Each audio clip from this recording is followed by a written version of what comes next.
요한이서 1장 1절에서부터 13절까지 말씀, 하나님의 말씀을 받들어 봉독할 때에 살아계신 하나님의 음성을 들으시기 바랍니다. 장로인 나는 택하심을 받은 부녀와 그의 자녀들에게 편지하노니 내가 참으로 사랑하는 자요 나뿐 아니라 진리를 아는 모든 자도 그리하는 것은 우리 안에 거하여 영원히 우리와 함께할 진리로 말미암음이로다. 은혜와 긍휼과 평강이 하나님 아버지와 아버지의 아들 예수 그리스도께로부터 진리와 사랑 가운데서 우리와 함께 있으리라. 너의 자녀들 중에 우리가 아버지께 받은 계명대로 진리를 행하는 자를 내가 보니 심히 기쁘도다. 부녀여, 내가 이제 네게 구하노니 서로 사랑하자. 이는 새 계명같이 네게 쓰는 것이 아니요 처음부터 우리가 가진 것이라. 또 사랑은 이것이니 우리가 그 계명을 따라 행하는 것이요 계명은 이것이니 너희가 처음부터 들은 바와 같이 그 가운데서 행하라 하심이라.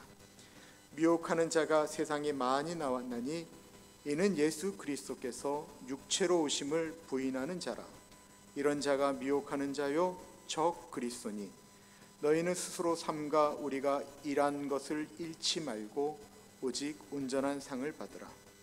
지나쳐 그리스도의 교훈 안에 거하지 아니하는 자는 다 하나님을 모시지 못하되 교훈 안에 거하는 그 사람은 아버지와 아들을 모시느니라. 누구든지 이 교훈을 가지지 않고 너희에게 나아가거든 그를 집에 들이지도 말고 인사도 하지 말라. 그에게 인사하는 자는 그 악한 일에 참여하는 자니라. 내가 너에게 쓸 것이 많으나 종이와 먹으로 쓰기를 원하지 아니하고 오히려 너희에게 가서 대면하여 말하려 하니 이는 너희 기쁨을 충만하게 하려 함이라. 택하심을 받은 내 자매의 자녀들이 내게 문안하느니라. 아멘. 이스라엘이라고 하는 나라는 대단한 나라입니다. 전 세계에 1900여 년 동안 나라를 잃어버렸는데도 민족이 없어지지 아니하였고 1900년이 지난 다음에 다시 나라를 세운 민족은 이스라엘밖에 없습니다. 지금 우리가 알고 있는 그 이스라엘은 AD 70년, 지금으로부터 한 1950년 전에 멸망당하였습니다. 예수님이 십자가에 죽으셨다가 사흘 만에 부활하시고 40일 동안 제자들과 계시다가 하늘로 승천하셨지요. 그때 예수님이 십자가에 달리시며 고난받으셨던 예루살렘 근처에 가장 컸던 교회가 세워집니다. 그 교회가 예루살렘 교회였는데 그 예루살렘 교회도 이스라엘이 멸망할 때 같이 멸망당하고 말았습니다. 기독교, 종교가 만들어진 나라 자체가 사라져버린 것입니다. 그리고 예수님을 따랐던 제자들도 한 사람 한 사람씩 비참하게 순교당하였고 오로지 나이가 근 100세가 넘어가는 사도 요한만이 살아남아 있었습니다. 그 사도 요한이 세운 교회를 신학적으로 요한 공동체라고 말을 합니다. 요한 교회라는 것입니다. 그런데 사도 요한이 섬겼던 그 요한 교회, 요한 공동체에 이단이 들어왔습니다.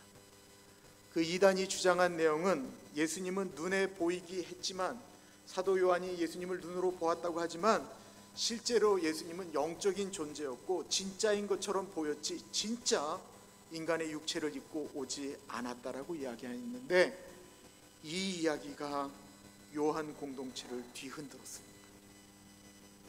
그러니까 예수님은 하나님인데 어떻게 십자가에서 인간처럼 고통당할 수 있느냐, 그렇게 보였던 거지 실제로 예수님은 십자가에서 고통당하지 않으셨다라는 것입니다. 어떻게 하나님의 아들이 고통당할 수 있느냐라고 말하였습니다. 예수님은 우리 인간처럼, 인간의 육신이라고 하는 건 더러운 건데 어떻게 하나님의 아들이 더러운 인간의 몸으로 태어날 수 있느냐, 그거는 우리 눈에 그렇게 보인 가짜 현실, 가상현실, 그래서 가연설이라고 말하였습니다. 그 이야기가 통했습니다. 마치 오늘날 진화론을 배운 젊은이들이 창조를 말하는 성경을 떠나는 것처럼 말입니다. 오늘도 이런 말들이 통합니다. 어찌 여자가 남자의 정자가 없이 아들을 낳을 수 있었느냐라는 것입니다. 그러므로 동정녀 탄생은 말이 안 된다라는 것입니다. 이렇게 말하는 모든 사람들의 특징은 하나님이신 예수님이 인간이 되셨다라고 하는 것을 부인하는 것입니다. 오늘 본문 말씀 7절을 보면 이렇게 이야기하고 있습니다. 미혹하는 자가 세상에 많이 나왔나니 이는 예수 그리스도께서 육체로 오심을 부인하는 자라. 이런 자가 미혹하는 자요 적그리스도다 라고 이야기하고 있습니다. 미혹하는 자는 2000년 전이나 오늘이나 늘 있습니다. 이들의 전략은 바뀌지 않습니다. 왜냐하면 이게 먹히는 전략이기 때문에 그렇습니다. 모두 예수 그리스도께서 육체로 오심을 부인한다라는 것입니다. 예수님이 육체로 오신 것을 부인한다라고 하는 것은 정확히 얘기하면 동정녀 탄생을 부인한다라는 것입니다. 예수님이 십자가에서 죽으셨다가 다시 사셨다라고 하는 것을 부인하는 것입니다. 예수님이 죽으셨다가 다시 사신 것도 부인하는 것이고, 예수님이 죽은 자를 살리셨다라고 하는 것도 부인하는 것입니다. 예수님이 말씀으로 폭풍우를 잠잠케 하시고 깊은 곳에 가서 그물을 내리라 하니까 그물을 내렸더니만 그물이 찢어질 정도로 고기가 잡혔다라는 말도 부인하는 것입니다. 예수님이 무리를 걸으셨다라는 말도 부인하는 것입니다. 만약에 이것이 동의가 되어질 때 신학은 이렇게 얘기합니다. 그러므로 오늘날 예수의 이름으로 기도해서 병자가 낫고, 오늘날 예수님이 하라고 하신 것처럼 기도하면 예수님이 들으신다라는 말씀도 거부함으로써 기도의 능력을 부인하는 사람들입니다. 이런 사람들이 놀랍게도 교회의 목사로, 그리고 신학교의 교수로 있습니다. 그들을 가리켜 성경은 우리를 미혹하게 하는 사람들이다라고 표현하고 있는 것입니다. 이 자리에 계신 모든 분들은 2000년 십자가에 죽으신 예수님이 나를 위해 죽으신 내 영혼의 구세주이십니다. 예수님은 이 세상의 소망이십니다 라고 고백할 수 있기를 바랍니다. 예수님을 수십 년 교회를 다녔는데 믿어지지 않으십니까?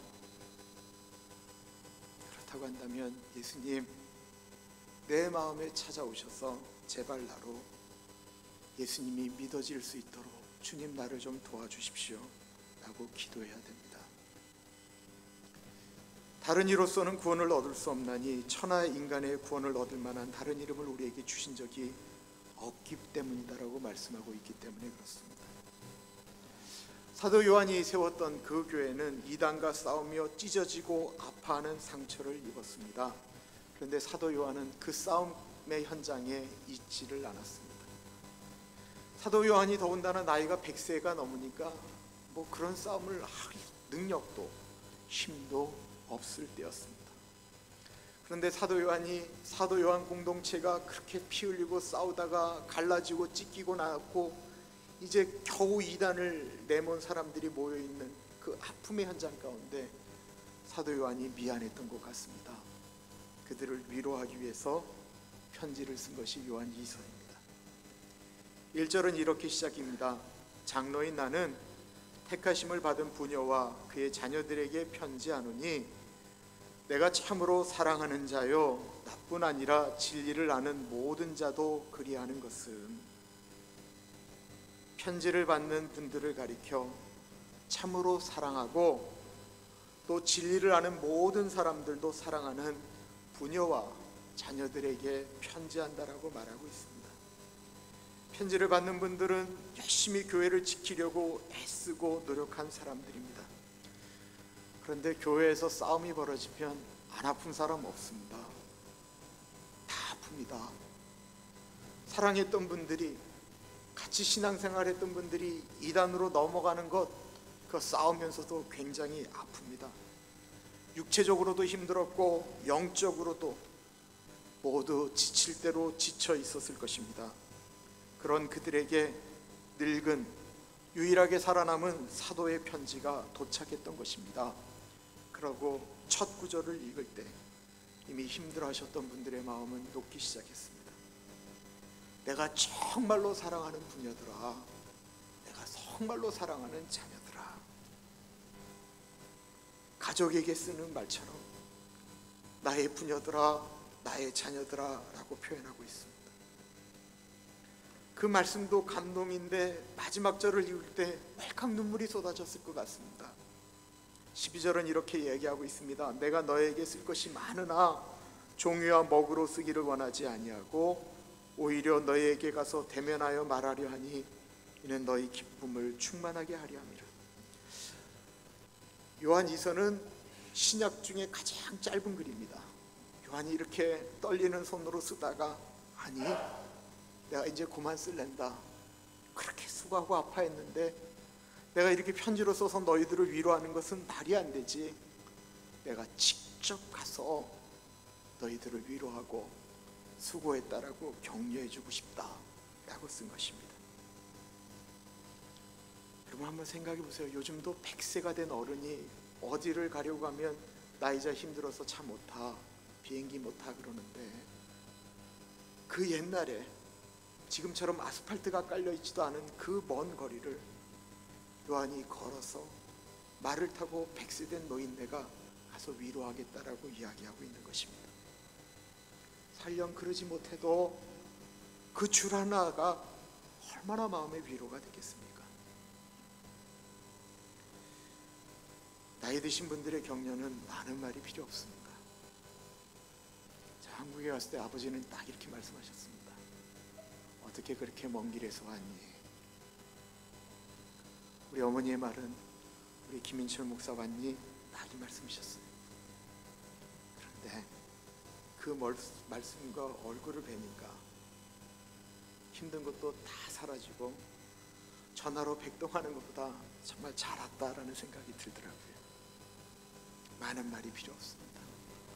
수고했어, 잘했어, 힘들었지 라는 말에 젊은이들은 위로를 받습니다. 나이가 드시면 선택하셔야 됩니다.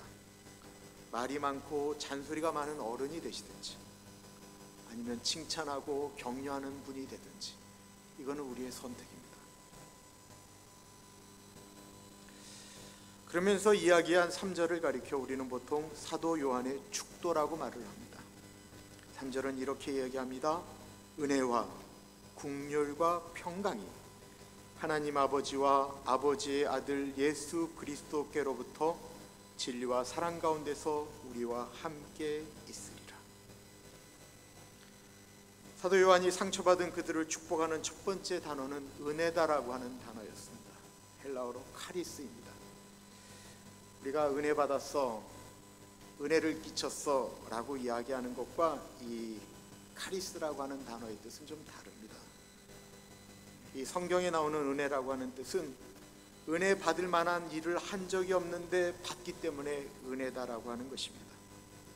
성경은 우리를 가리켜 은혜를 받을 만한 사람들이 참 클리어하게 이해가 됩니다. 여러분은 믿음으로 인해 은혜로 구원을 받았습니다. 이것은 여러분에게서 나온 것이 아니고 하나님의 선물이지요. 행위에서 난 것이 아니기 때문에 아무도 자랑하지 못하게 하려는 것입니다. 그러므로 우리에게 은혜가 없으면 안 됩니다. 은혜는 나에게는 구원받을 모습이 하나도 없었다라는 생각이 있는 분만이 받을 수 있습니다. 교회에 나왔는데 어찌 하나님이 나 같은 것을 사랑하셨는가, 어떻게 나 같은 것을 구원하셨는가 생각하는 분이 은혜를 받습니다. 십자가를 바라보면서 어찌 나같이 성질이 못되고 늘 넘어지고 죄악 덩어리인 나 같은 사람을 위해서 예수님이 십자가를 지셨는가 도저히 이해가 안 되는 사람이 십자가의 은혜를 체험하게 됩니다. 믿지 않는 사람들도 가장 많이 하는 찬송가가 있다고 한다면 나 같은 죄인 살리신이라고 하는 찬송입니다. 그 찬송이 왜 유명합니까? 노예 상인으로 있다가 간혹 노예를 데리고 배를 타고 대서양을 건너가다가 병든 노예를 보면 귀찮아서 케어하기 싫어서 바다에 집어던졌던 사람이 있었습니다. 그렇게 악랄했던 사람입니다. 아프리카로 가서 아버지를 아이들 손에서 빼앗고 엄마를 빼앗고 형제를 빼앗고 가족을 갈기갈기 찢어놓고 대항하면 죽였던 노예상인 존 뉴튼이라고 하는 사람이 그렇게 빼앗아 노예를 팔아먹던 사람이 하나님의 사랑으로 은혜 받은 자가 되어 찬송했기 때문에 그 찬송이 유명할까요? 아니, 그렇지 않습니다. 그 찬송을 부르면서 그 찬송이 유명해진 이유는 그 찬송을 부를 때 그 가사를 보면서 이건 내 이야기다라고 이야기하는 사람들이 너무나도 많기 때문에 그 찬송이 유명한 것입니다. 정말 나 같은 자를 살리신 것이 이해할 수 없는 은혜이기 때문에 그렇습니다. 교회에 목회자에게는 은혜가 필요합니다. 그러나 그 교회에 은혜가 없고 그 목사에게 은혜가 없다 할지라도 정말 필요한 건 내 자신에게 은혜가 있어야 됩니다. 내가 늘 은혜를 구해야 되는 사람입니다. 사도 요한은 편지를 받는 분들에게 그 은혜가 임하기를 기도하였습니다. 두 번째가 국률입니다. 국률의 국어 사전적 의미는 다른 사람을 불쌍히 여기는 마음이다라고 나오고 있습니다. 불쌍한 사람을 도와주는 마음에 대해서 우리는 국률을 이야기합니다. 그러나 이 국률함은 인간적인 마음을 이야기하는 것입니다. 불교 신자 중에, 이슬람 신자 중에, 힌두교 신자들 중에 이 국률한 인간적인 마음을 가지고 있는 분들이 대단히 많이 있습니다. 홈레스 사역을 예수 믿는 사람들만 하는 거 아닙니다. 예수 믿지 않는 분들 중에도 국률함을 가지고 홈레스들 보면 그들을 도와주고 자신의 재산을 터는 많은 국률을 가진 분들이 대단히 많이 있습니다. 이 인간적인 국률하심은 다른 사람이 받는 그 고통의 어려운 현장에서 그들을 벗어나게 하려고 도와주는 인간적인 마음입니다. 누군가가 배가 고프다고 그러면 그 배고픔을 좀 벗어나게 해주고 싶은 좋은 마음입니다. 그러나 엄밀한 의미에서 이 인간적인 국률한 마음은 그것을 보는 내가 불편하기 때문에 일어나는 마음일 수 있습니다. 인간적 국률의 마음은 그 사실 자체가, 그 현실 자체에 내가 불편한 것입니다. 그가 그런 현실을 겪는 것이 내가 불편하기 때문에 내가 그 불편함을 극복해주기 위해서, 또한 나의 불편함을 이기게 하기 위해서 가질 수 있는 마음입니다. 그리고 내가 그 국률함을 베풀었을 때 내 만족이 있을 수 있는 인간적인 국률입니다. 이 인간적인 국률 굉장히 좋은 것입니다. 그러나 성경에서 말하는 국률은 그것이 아닙니다.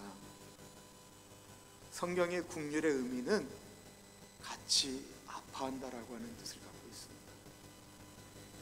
성경의 국률의 의미는 사람이 겪는 그 아픔의 현장을 극복시키는 것을 말하는 것이 아니고 그 현장 가운데로 들어가는 것을 의미하는 것입니다.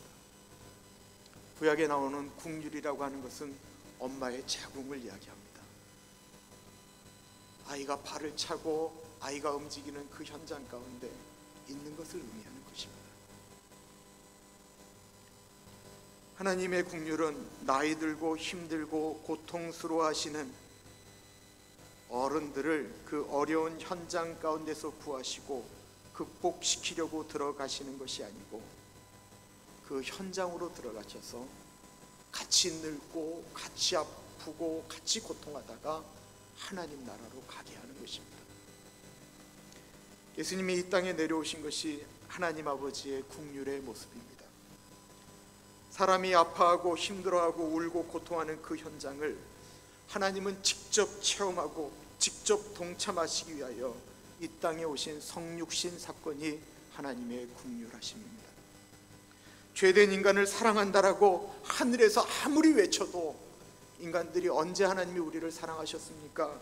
라고 이야기하기 때문에 직접 죄를 짊어지시고 골고다에 올라 십자가에 매달려 죽은 것이 하나님의 국률 십자가의 사건입니다. 이 국률하신 하나님을 호세아서에서 이야기하고 있습니다. 호세아서에 가장 많이 나오는 단어 중에 하나가 국률이라고 하는 단어입니다. 하나님이 호세아에게 국률하심을 설명하기 위해서 이런 이야기를 명령을 내리십니다. 호세아야, 너는 가서 한 여인과 결혼을 해라. 그런데 그 여인은 음란한 여인이었습니다. 하나님의 사람에게, 제사장인 하나님의 사람에게 하나님이 명령하신 것은 음란한 여인을 가서 데려와서 그 여인과 결혼해서 살라라고 하는 것이었습니다. 호세아는 그 여인이 불쌍해서 결혼한 것이 아니었습니다. 하나님의 명령이었습니다. 그래서 사랑하기로 결정했습니다. 그런데 이 여인이 그러면 고마워해야 되는데도 불구하고 호세아하고 결혼 생활 내내 때때마다 가출을 합니다. 가출을 해서 뿐만이 아니라 가출해서는 다른 남자의 아이를 배워서 오는 것입니다. 첫 번째 아이를 낳고 이름을 로로하마라고 졌습니다. 그 로로하마의 뜻은 더 이상 국류를 베풀지 않겠다라고 하는 뜻이었습니다. 두 번째 아이를 배워갖고 왔습니다. 그 아이는 호세아가 너무 가슴 아파하면서 이렇게 이름을 졌습니다. 로암미, 이는 내 자식이 아니다. 그럼에도 불구하고 호세아가 고멜을 떠나지 못합니다. 그 자녀들을 키우며 고멜이 도망가면 또 데려오고 자기의 것을 팔아서 돈을 주고 사오고 하는 일들을 끊임없이 경험합니다. 그 현장에서 고통하고 아파하고 힘들어하고 다른 사람의 자식을 키우면서 고통하는 호세아를 통해서 하나님의 국률은 그 현장 가운데 있다라고 하는 사실을 말해주고 있습니다. 우리는 하나님께 이렇게 기도합니다. 하나님, 나에게 좀 국률을 베풀어 주십시오. 하나님, 나로 이 어려움을 이기게 하여 주시고 하나님, 제발 나에게 돈 좀 주세요. 사람 좀 붙여주세요 라고 기도하지만 하나님의 국률은 더 뛰어넘어가서 하나님은 우리의 고통의 현장에 들어와서 나의 고통 가운데 같이 하신다라는 것입니다. 2차 세계대전 중에 유대인들이 가스실에 들어가서 태워 죽고 가스실에 중독되어 죽고 그들이 인간 비누가 되어서 나오는 현장 가운데 유대인들이 고통하며 질문을 던졌습니다. 하나님 아버지, 하나님 아버지 살아계신다라고 이야기하는데 하나님, 당신 지금 어디에 계십니까? 그렇게 물을 때 유대인 랍비들이 했던 하나님의 대답은 똑같았습니다. 하나님의 국률, 하나님이 지금 어디 계시냐고? 하나님은 지금 이 자리에 계셔서 우리 민족과 함께 고통당하고 계신다.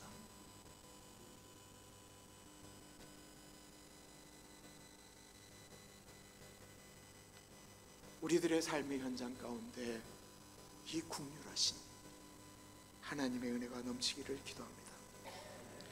세 번째가 평강입니다. 히브리어로는 샬롬이고요, 헬라어로는 에이레네입니다.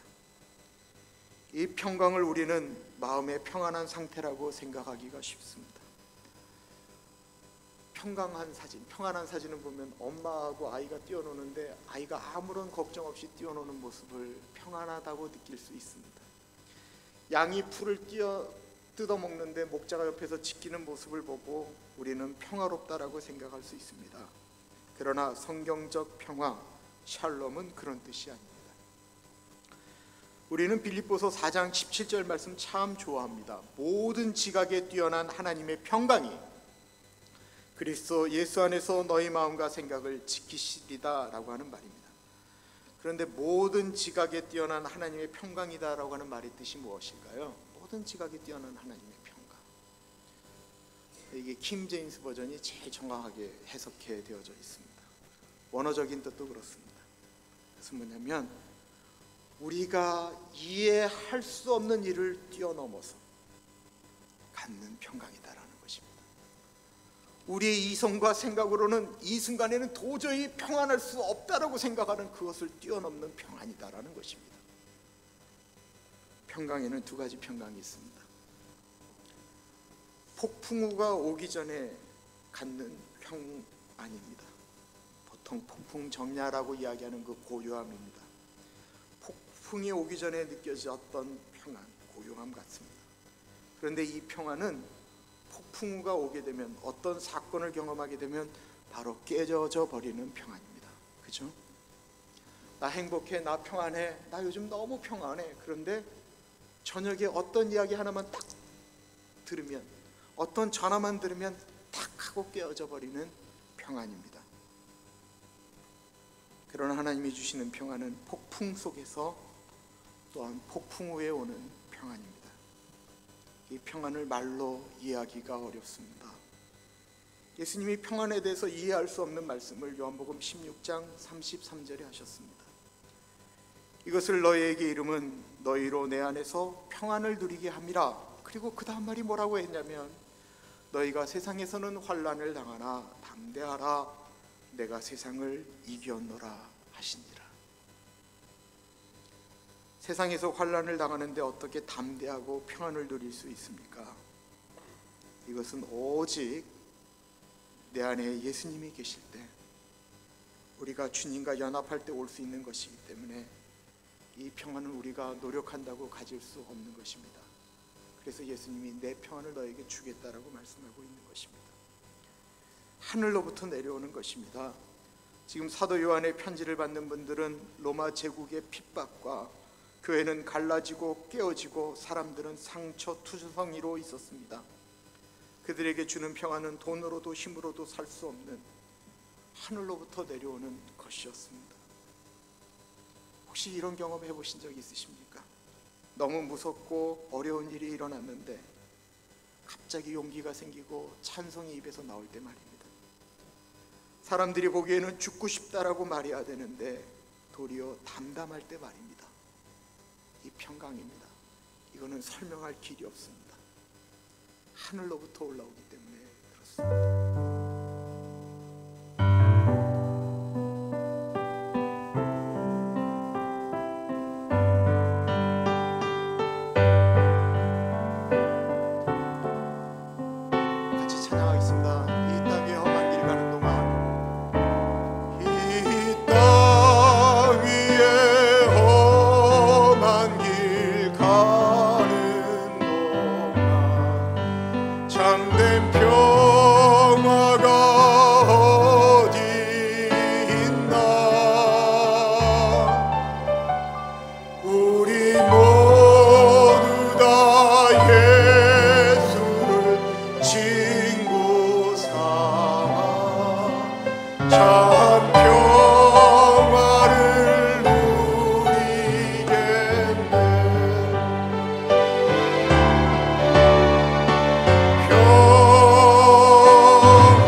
자기 자신을 좀 내어놓으면서 기도하겠습니다.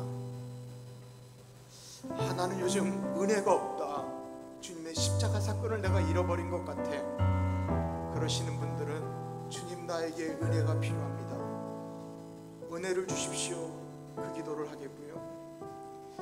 하나님 아버지, 나는 내가 일하는 현장 가운데 이곳에 너무 힘들고 어려워서 주님 도대체 어디 계십니까? 주님 내 이 고통을 알고 계십니까? 나 지금 사는 거 너무 힘듭니다 라고 하는 분들에게는 내가 이 자리에 그 현장에 같이 있다라고 하는 하나님 아버지의 긍휼을 깨닫게 해주십시오. 평화가 깨지고 사는 동안에 자녀들 때문에 환경 때문에 내 마음은 늘 불안하고 힘들고 어려운 분들 계십니까? 하나님 아버지, 세상이 줄 수 없는 평안을 나에게 허락하여 주십시오.